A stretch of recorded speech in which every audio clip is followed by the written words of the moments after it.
नमस्कार, मेरा नाम डॉक्टर अक्षदा शर्मा है और मैं नोबल चिल्ड्रंस हॉस्पिटल में कार्यरत हूँ। आज हम नवजात शिशु के देखरेख और उसके रखरखाव के बारे में बात करेंगे। जब एक नवजात शिशु हमारे पास आता है, तो सबसे पहले माता-पिता, दादा-दादी, नाना-नानी होने के नाते हमारे दिमाग में कुछ सवाल उठते हैं बच्चे की देखरेख को लेकर। उनमें सबसे पहले होता है कि बच्चे को हम दूध कितना पिलाएँ, कौन-सा पिलाएँ, कैसे पिलाएँ इत्यादि। तो आज हम उसी पर बात करेंगे। जो भी बच्चा है उसके लिए माँ का दूध सर्वोपरि सर्वोत्तम है। जिस भी बच्चे की माँ को दूध आ रहा है, पर्याप्त मात्रा में आ रहा है, उसके लिए कोई भी और दूध की हमें आवश्यकता नहीं होती है। यदि किसी कारणवश किसी बच्चे को माँ का दूध नहीं मिल पा रहा है, तो उसके लिए हम फॉर्मूला या डब्बे वाले दूध का इस्तेमाल कर सकते हैं। एक चीज़ मैं यहाँ बोलना चाहूँगी, नवजात बच्चे के लिए गाय का दूध, भैंस का दूध, बकरी का दूध इत्यादि किसी भी पशु का दूध उचित नहीं होता है। इन दूध से बच्चे का पेट तो भर जाता है, लेकिन उसको काफ़ी हानि भी हो सकती है। आगे जाकर उसको एलर्जी हो सकती है, काफ़ी सारे इन्फेक्शंस का खतरा बढ़ सकता है, आगे जाके खून की कमी हो सकती है इत्यादि। तो अगर हमें बच्चे को देना है तो या तो हम उसको माँ का दूध दें, किसी कारणवश यदि वो नहीं मिल पा रहा है तो हम उसको फॉर्मूला जो कि खास उसकी उम्र के लिए बनाया गया है वो उसको दें। सवाल उठता है कि कैसे पता चले कि बच्चे का इस दूध से पेट भर रहा है या नहीं।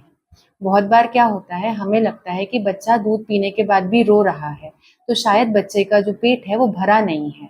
ऐसा ज़रूरी नहीं है, रोने के बहुत और कारण भी हो सकते हैं। यदि बच्चा दूध पीने के बाद 1.5 से 2 घंटे आराम से सो पा रहा है, दिन में 6 से 8 बार पेशाब कर रहा है और समय-समय पर जब हम उसका वज़न देख रहे हैं, तो वो ठीक रूप से बढ़ रहा है, तो हम ये मानकर चल सकते हैं कि बच्चे को जो दूध मिल रहा है उसकी मात्रा पर्याप्त है। बच्चे के रोने के और कारण हम ढूंढ सकते हैं। एक बार में बच्चा माँ की छाती से 20 या 30 मिनट तक आराम से दूध खींच सकता है।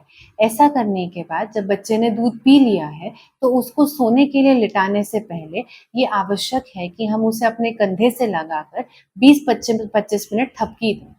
अब हम आते हैं कि बच्चे के रख-रखाव में हमें और किन चीज़ों का ध्यान रखना चाहिए। एक बहुत कॉमन क्वेश्चन जो हमसे पूछा जाता है वो ये होता है कि मेरा बच्चा तो अभी बहुत छोटा है, नवजात है, क्या मैं इसको एसी में सुला सकती हूँ या सुला सकता हूँ? बिल्कुल, आप एक नवजात बच्चे को एसी, कूलर, पंखे कहीं किसी भी उसमें सुला सकते हैं, बशर्त कि जहाँ पर एक तो एसी के रूम का जो हम टेम्परेचर रखते हैं वो 25 से 28 डिग्री के बीच में हो।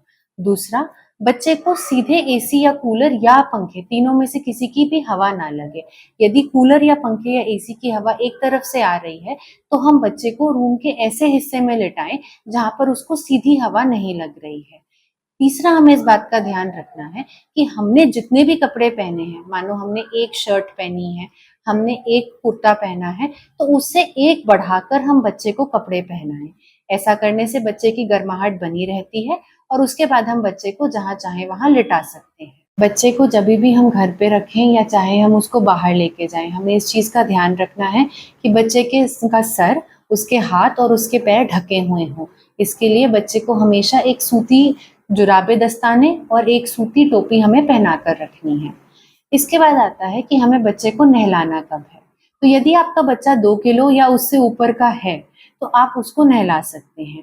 नहलाते समय हमें ये ध्यान रखना है, जब तक नाभि वाला हिस्सा है, उससे ओढ़नाल गिरी नहीं है, तब तक हमें ओढ़नाल और नाभि वाले हिस्से को एकदम सूखा रखना है। वो 7 से 10 दिन के बाद अपने आप ही सिकुड़ के गिर जाती है। गिरने के बाद भी हमें ध्यान करना है कि हमें उस पे कोई भी तेल, कोई पाउडर, कोई दवाई कुछ नहीं लगाना है। हमें बस बच्चे को नॉर्मल नहलाना है और उस पूरे शरीर को साफ रखना है। नहलाते हुए इस चीज़ का खास ध्यान रखें कि जो बच्चे का सर होता है, वहाँ से बच्चे को ठंड बहुत जल्दी लग सकती है। तो सर सबसे आखिर में गीला करें और सबसे पहले बच्चे का सर पोंछ दें। उसके बाद आप बाकी का शरीर पोंछ के बच्चे को कपड़े पहना सकते हैं। बच्चे का ध्यान रखने में सबसे ज़रूरी ये चीज़ है कि हम उसके आस-पास और उसके साथ एकदम सफाई रखें। हमारी कोशिश ये रहनी चाहिए कि बच्चे की जो देख-रेख है उसमें 1, 2 या ज़्यादा से ज़्यादा 3 लोग इसमें कार्यरत हैं। जो वो 3 लोग हैं, वो हमेशा ये चीज़ ध्यान रखें कि बच्चे को छूने से पहले या तो वो अपने हाथ धो लें या वो सैनिटाइज़र से अपने हाथ को साफ कर लें। बिना इसके बच्चे को कभी भी ना छुएँ।